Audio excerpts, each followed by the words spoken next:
kwerekana amatungo ufise imbere yo kwinjira mu mabanga nayo ufise uyavuyemo. Ivyo rero bisigura yuko abakwibukije yuko wewe amatungo yata ugiye gutunganya ko atari gwawe. Natwe nitwa muri parseme ingene ugushaka gwanya igiturire ko vugwa cyane ico gikorwa kitariko kiraranguka.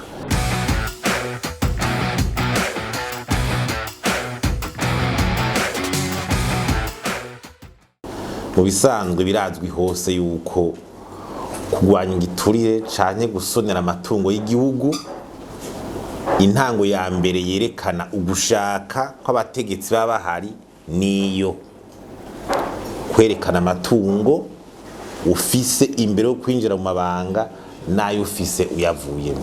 Ivyo rero bisigura yuko abakwibukije yuko wewe amatungo yata ugiye gutunganya ko atari gwawe.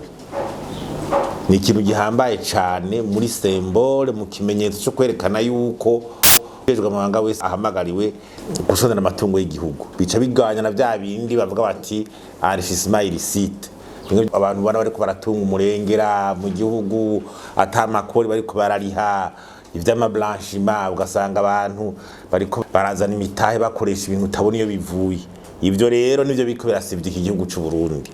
Natwe nitwa muri parseme ingene ugushaka gwanya igiturire ko vugwa cyane ico gikorwa kitariko kiraranguka. Nico gituma dusiye gutera kamo abategetsi bo hejuru ibyo jambo baryume ko baryubahirize ko biri mwibwirizwa shingiro. Ibwirizwa shingiro bararirahiriye, twararitoye bose barahira kuryubahiriza. Amategeko ajyamuka ko naryo n'irya teko rwanya igiturire. Ntitwokumva rero ingene twumva tuvuga ngo igiturire ngo turagihasha ibintu bimwe biri mu ngingo y'amategeko bitariko birakurikizwa. Ubwa mbere hoho mwibwizwa shingiro barabigarukako, mu itegeko rwanya igiturire barabigarukako. Ugiukara amategeko yose ari hamwe kuva ku mukuru w'igihugu, ivyegera, abatwari n'amashinga amateka, nkenguza amateka, abashikiranganje, amadirecteur general ma ministere, abayobozi b'amashirahamwe b'ibigega, ba mustanteri bandi abantu bose atwara ayo mashirahamwe akomakomeye nk'izo za regide zo za susuma, abantu bose bavuga bati dekade be n'ikintu gikomeye kugira babashire mu muco wo kuba amatungo y'igihugu. None yemwe iyo ngingo itari kiraja mu ngiro ko gushaka kugwanya igiturire kuba kuhagaze hehe? Ico kitaraba ibyo kugwanya igiturire nta nisanzwe abifatiyeko ntaba bihagaze kabisa, kuko uwabize mwibwizwa shingiro ntitwumva n'ingene ikiruka kiri mwibwizwa shingiro mugabo nticubahirize. Duteye akamo rero abo vyega bose turabadondaguye barize, utarabikora abikore ku neza y'igihugu, ku neza y'izingwane turimwo, kugira n'akaro k'abandi babona yuko bategeza kubaha ubwo gwaruka ariko rwakurikira rubonere kwa karorero. Ibi tuvuga ngo umuntu bamuze mu mabanga ngo yirwa kurondera ivyarondera none yata controle utabimwibukije hakumagira nk'abandi. None ibintu tuzobihagarika ryari?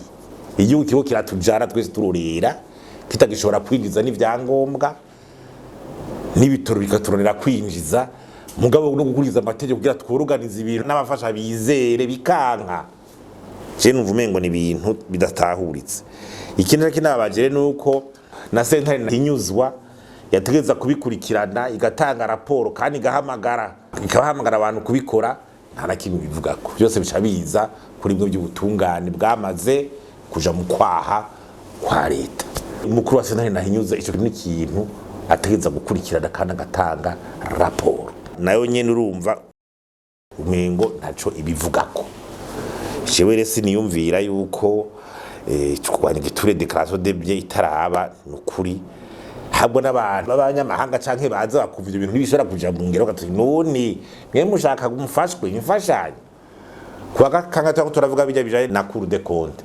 Musanzwe n'ibintu bibifatanye kugira umuntu avuge bati wowe urubahiriza amatungo y'igihugu, baraba iyi déclaration de bien no kurikirana ivyandikisima illicite, bagaca barakora n'abakontrola ayo matungo ya leta ingena ameze. N'ivyo bintu bitaharije ni mumbarira.